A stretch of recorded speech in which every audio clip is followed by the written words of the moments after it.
अब इन महापुरुषों ने क्या कर दिया, शास्त्रों को समझ तो आई नहीं इनको, अब उनमें फेरबदल प्रारंभ कर दिया इन कलयुगी महात्माओं ने, ऋषियों ने, संतों ने। आप देखिएगा, आपको दिखाता हूं एक वैदिक गीता।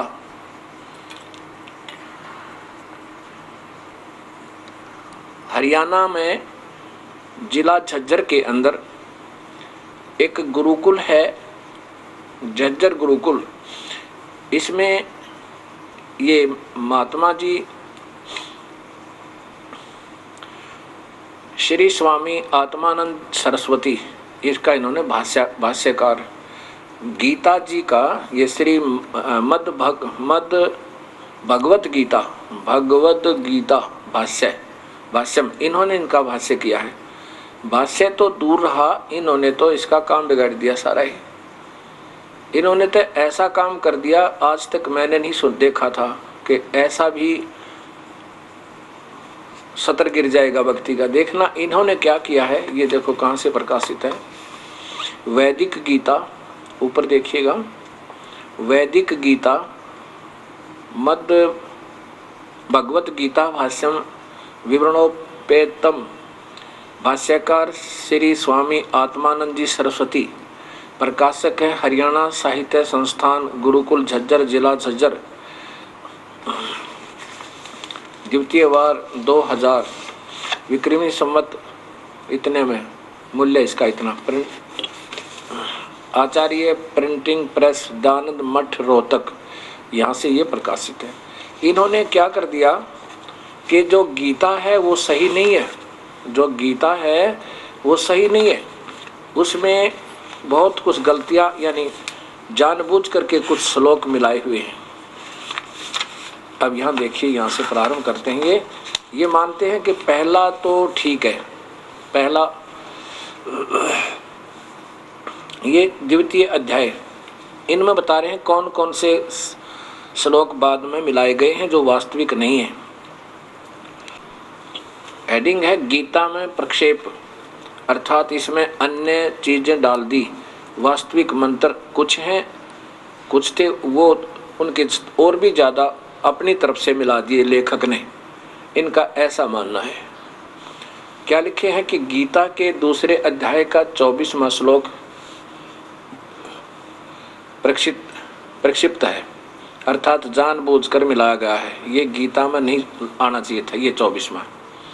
आगे देखो, नीचे देखो, क्यों यहाँ दिखाएं अब आपको। फिर लिखा है 45वां और 46वां श्लोक भी प्रक्षिप्त है, ये दोनों प्रक्षिप्त हैं, ये भी जानबूझकर डाले गए हैं, ये गीता में नहीं होने चाहिए थे। अच्छा जी, इनका कारण भी नीचे लिखा है, इतना समय नहीं है कि सारे पढ़ाऊँ मैं आपको। फिर आगे लिखा है ये 62वें श्लोक से लेकर नीचे देखिए, ये ऊपर देखो,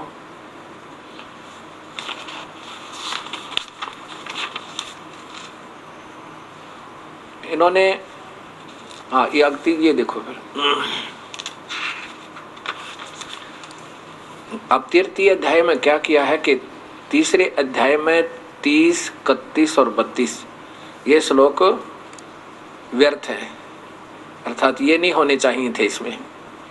आगे फिर देखो, अब चौथे अध्याय में प्रारंभ से लेकर 25 श्लोक, एक से लेकर चौथे अध्याय का 1 से लेकर 25 श्लोक नहीं चाहिए थे इसमें, ये जानबूझ कर डाले गए हैं, प्रक्षिप्त है। अच्छा आगे देखिए,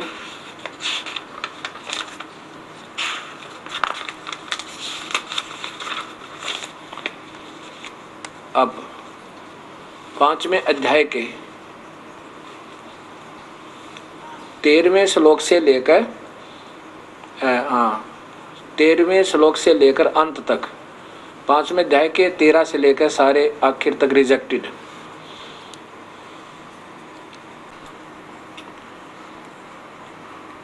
अब देखिएगा भक्त समाज ये क्या होने लग रहा है, इन मजाक बना रखा है धार्मिक शास्त्रों को, जिसको जैसी समझ है ऐसा ही करके इसको उल्ट सुलट और ऐसा करके छोड़ देंगे कि अंत में सभी नास्तिक हो जाएंगे।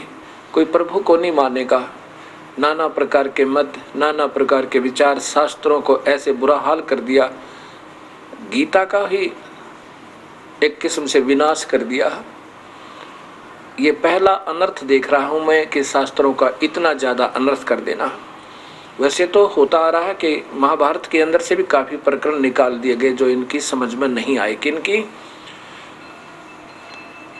लेखकों की, महाभारत के लेखकों की। और ऐसे ही ये ओमानंद जी सरस्वती जी ने, आर्य समाज के यहाँ के गुरुकुल झज्जर के ये संस्थापक भी माने जाते हैं, अर्थात यहाँ के बहुत ही। और ऐसा करके छोड़ देंगे कि अंत में सभी नास्तिक हो जाएंगे। कोई प्रभु को नहीं मानेगा। नाना प्रकार के मत से प्रभुताशाली महात्मा माने जाते हैं।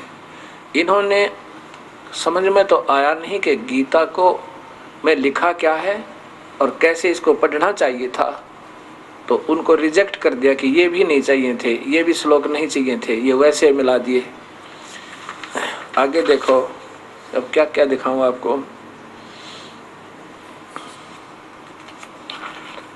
ये तो सारों में ऐसे क्या हुआ, अब आपको दिखाता हूं कि छठे में भी, छठे अध्याय में 5वां देखा था आपने, तभी चालू नहीं किया। अब देखियो ये छठा, इसमें भी कितने श्लोक निकाल दिए, 14 से लेकर 23 तक 10 श्लोक, ये भी गलत हैं, ये जानबूझ कर डाले गए हैं। फिर देखिए यहाँ पर छठे में, 7वां देखो पहले, कहते हैं 7वां अध्याय तो संपूर्ण ही व्यर्थ है, 7वां सारा ही। और 8वें अध्याय के पहले 7 श्लोक भी गलत हैं, यानी ये नहीं चाहिए थे। 7वां अध्याय संपूर्ण और 8वें अध्याय के पहले 7 श्लोक प्रक्षिप्त हैं, यानी ये भी जानबूझकर डाले गए हैं। अब 8वां देखो, वो तो 7 तो निकाल ही दिए। आगे बताते हैं कि अध्याय 8वें अध्याय में, 8वें अध्याय के 12 से लेकर 21 तक, पहले 1 से 7 तो वह रिजेक्ट कर दिए और 12 से लेकर 21 तक ये भी गलत है। गीता में प्रक्षेप 13 अध्याय, 13वें अध्याय के प्रथम से लेकर 6 श्लोक, और आगे भी हैं इसमें। हाँ, ये देखो 13वां रिजेक्ट हो गया। अब